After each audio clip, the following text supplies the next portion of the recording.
the spot. The surge is going to happen. We're going to see in the next 2 weeks. It's very advisable to stay home because it's going to get worse now. Thunderstorm was located over better eventually, but this one, 11 miles west I of believe, is the Athens, most critical moving one for northeast this at whole 35 miles pandemic per hour. crisis. Hazard, 70 miles per hour wind gust. Source, radar indicated. Impact, expect considerable tree damage. Damage is likely to mobile homes, roofs, and outbuildings.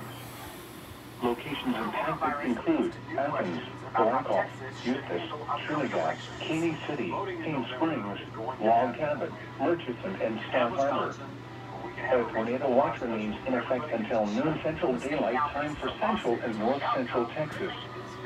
For your protection, get inside a sturdy structure and stay away from windows. Intense thunderstorm lines can produce brief tornadoes and widespread significant wind damage. Although a tornado is not immediately likely, it is best to move to an interior room on the lowest floor of a building.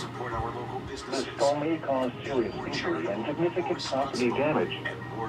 Repeating, a severe thunderstorm warning has been issued until 7:15 a.m. Central Daylight Time for the following county: Henderson, Texas.